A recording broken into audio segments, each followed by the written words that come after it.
अस्सलाम वालेकुम प्यारे बच्चों, आप सब खैरियत से हैं? भाई बच्चों, मुझे बहुत खुशी है कि आप हर वीडियो पर बड़े अच्छे कमेंट्स करते हैं, लेकिन एक मसला ये है कि आप कमेंट्स बॉक्स में नहीं करते बल्कि मुझे पर्सनली कांटेक्ट करने की कोशिश करते हैं। आप वीडियो देखें, लाइक करें और इसको दूसरे बच्चों तक पहुंचाने की कोशिश करें, ठीक है? पिछली कहानी आपने हज़रत इदरीस अलैहिस्सलाम के बारे में पढ़ी थी, उनकी वफ़ात के बारे में पढ़ा और उनकी मुश्किलात और तमाम चीज़ें आप जान चुके हैं। आज एक नए पैगंबर की कहानी हम शुरू कर रहे हैं और वो है हज़रत नूह अलैहिस्सलाम। नूह अलैहिस्सलाम की भी दो कहानियाँ हैं। पहली कहानी आज मैं आपको सुनाऊंगी जिसका नाम है नूह अलैहिस्सलाम और नाफरमान लोग। हज़रत नूह अलैहिस्सलाम और नाफरमान लोग। प्यारे बच्चों, आपने पिछले किस्से में हज़रत इदरीस अलैहिस्सलाम की नबूवत और मुश्किलात के बारे में सुना और ये भी सुना कि इदरीस अलैहिस्सलाम की वफ़ात किस तरह हुई। अब मैं आपको हज़रत नूह अलैहिस्सलाम का किस्सा सुनाती हूँ। बच्चों, हज़रत आदम अलैहिस्सलाम और हज़रत हव्वा अलैहिस्सलाम को इस दुनिया में रहते हुए जब बहुत सारे साल गुज़र गए तो दुनिया उनके बाल बच्चों और पोतों पोतियों से खूब आबाद हो गई। ये ख़ानदान एक बहुत बड़ी जमात बन चुका था। ये लोग अल्लाह ताला की इबादत करते, दुआएं मांगते और अल्लाह ताला का शुक्र अदा किया करते थे। उन नेक लोगों में हज़रत इदरीस अलैहिस्सलाम के 5 बेटे भी शामिल थे। ये पांचों बहुत खूबसूरत और इबादत करने वाले थे। सबसे बड़े भाई का नाम वद था, उससे छोटे का नाम सुवा, तीसरे का नाम यगूस, चौथे याऊक थे और सबसे छोटे का नाम नसर था। सारी कौम इन 5 भाइयों से बेहद मोहब्बत करती थी। ये भाई अपनी अक्लमंदी के लिए बहुत मशहूर थे। जब भी किसी को कोई मुश्किल पेश आती वो इन भाइयों से मशवरा लेने आ जाता। मगर फिर एक वक्त ऐसा भी आया कि जब एक एक करके इन 5 का इंतकाल हो गया।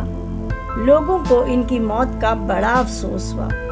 वो दिन रात इन भाइयों को याद करने लगे। अब शैतान को अपना काम करने का मौका मिल गया। वो तो सबको बुरी बुरी बातें सिखाने की हर वक्त कोशिश करता ही रहता है ना। एक दिन लोग उदास बैठे उन भाइयों को याद कर रहे थे कि शैतान एक बुजुर्ग की शक्ल में वहां आ गया। उसने उन भाइयों के मुजस्समे बनाकर लोगों को दिए और कहा, लो, जब उनकी याद आए तो इन मुजस्समों को देख लिया करो। लोग सीधे साधे थे, शैतान की बातों में आ गए। उन्होंने इन मुजस्समों के नाम भी उन्हीं भाइयों के नाम पर रख दिए। आहिस्ता आहिस्ता उन मुजस्समों की पूजा शुरू हो गई। लोग ये भूल गए कि उन्होंने इन भाइयों को याद करने के लिए ये मुजस्समे बनाए थे, मगर लोग उन्हें खुदा समझने लगे। वो इन मुजस्समों के आगे सजदा करते और उनसे दुआएं मांगते थे। उन बेवकूफ़ लोगों को सीधी राह पर लगाने के लिए अल्लाह ताला ने हज़रत नूह अलैहिस्सलाम को अपना पैगंबर बनाकर भेजा और उन्हें हुक्म दिया कि वो लोगों को बताएं कि वो कितनी बड़ी गलती कर रहे हैं। हज़रत नूह अलैहिस्सलाम अल्लाह ताला के हुक्म पर लोगों को समझाने निकले। जो भी आपसे बुतों की बुराई और अल्लाह ताला की बड़ाई सुनता वो आपका सख्त दुश्मन बन जाता। अक्सर ऐसा होता था कि आपकी बात सुनकर लोग गुस्से से पागल हो जाते और आप अलैहिस्सलाम पर टूट पड़ते और इतना मारते कि लहू लहान कर देते। हज़रत नूह अलैहिस्सलाम जैसे ही होश में आते उनकी ज़बान पर यही एक जुमला होता, ऐ लोगों, खुदा के साथ किसी को शरीक ना किया करो। बच्चों, आपको ये जानकर हैरत होगी कि नूह अलैहिस्सलाम की उम्र 950 साल थी।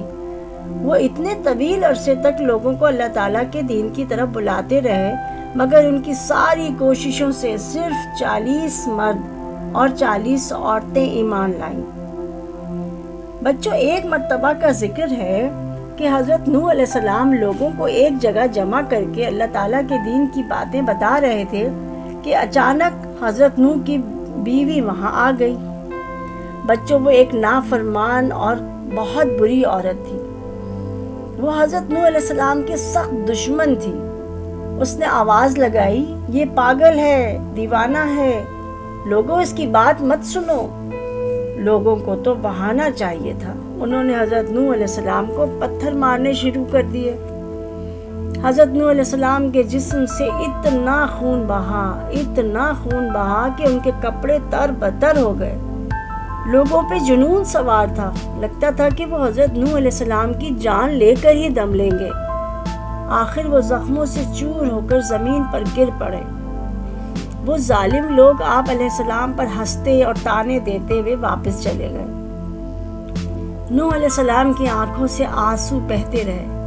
وہ اتنے نڈھال ہو چکے تھے کہ اٹھنا محال تھا۔ اسی وقت انہوں نے اپنے بڑے بیٹے حام کو آتے دیکھا۔ حام نے لپک کر اپنے والد کو سہارا دیا اور ان کی حالت پر افسوس کرتے ہوئے انہیں گھر لے گئے۔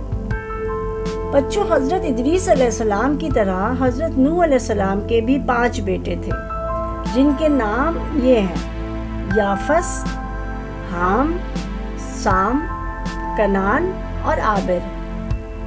سارے بیٹے اپنے والد صاحب کے گرد جمع ہو گئے، سوائے کنعان کے۔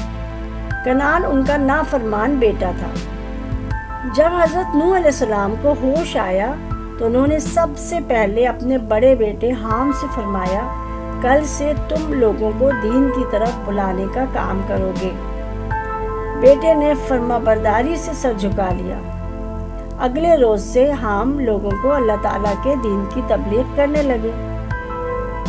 حضرت نوح علیہ السلام اکثر ایک پہاڑ پر چڑھ کر لوگوں کو اللہ تعالیٰ کے دین کی طرف بلاتے تھے۔ ایک روز کیا ہوا کہ اس پہاڑ پر پہلے سے چند شرارتی اور نافرمان لوگ چھپ کر بیٹھ گئے۔ انہوں نے ایک موٹی سی رسی کا پھندا بھی بنا لیا تھا۔ جب حضرت نوح علیہ السلام ان شیطانوں کے قریب سے گزرے تو انہوں نے وہ پھندا جلدی سے آپ کی گردن میں ڈال دیا اور اسے پکڑ کر اتنی زور سے کھینچا کہ نوح علیہ السلام کے منہ سے بے اختیار ایک چیخ بلند ہوئی اور وہ پہاڑ سے نیچے لٹکنے لگے۔ وہ خراب اور نافرمان لوگ قہقہ لگا کر ہنس رہے تھے اور نوح علیہ السلام کی سانس گھٹ رہی تھی۔ وہ بری طرح تڑپ رہے تھے۔ وہ اپنے ہاتھوں سے رسی کو ہٹانے کی کوشش کر رہے تھے کہ اچانک ان کے بڑے بیٹے حام ادھر سے گزرے۔ حام اصل میں بہت دیر سے اپنے والد کو تلاش کر رہے تھے۔ انہوں نے نوح علیہ السلام کو لٹکتے دیکھا تو بھاگتے ہوئے پہاڑ پر چڑھ گئے، اور کافروں نے جب آپ علیہ السلام کے بیٹے کو آتے دیکھا تو رسی کا سرا ایک درخت سے باندھ کر بھاگ گئے۔ حام نے بڑی مشکل سے رسی کو کھولا اور اپنے والد کو گھر لے کر آئے۔ بچوں، 950 سال تک حضرت نوح علیہ السلام نے اللہ تعالیٰ کے دین کی خاطر تکلیفیں اٹھائیں۔ ہمیں اللہ تعالیٰ کا شکر ادا کرنا چاہیے کہ ہم ایک مسلمان گھرانے میں پیدا ہوئے۔ حضرت نوح علیہ السلام کے قصے میں آگے کیا ہوا، یہ جاننے کے لیے آپ پڑھیں اور سنیں حضرت نوح علیہ السلام اور طوفان۔ بچوں، اب آپ مشکل الفاظ کے معنی نوٹ کر لیجئے۔ لہو لہان، جگہ جگہ سے خون نکل آنا۔ شرک، اللہ تعالیٰ کے ساتھ کسی کو شریک کرنا۔ جنون، پاگل پن، دیوانہ پن۔ محال، مشکل۔ ٹولہ، چند لوگوں کا گروہ۔ مقدس، تقدس والا، بہت عزت والا۔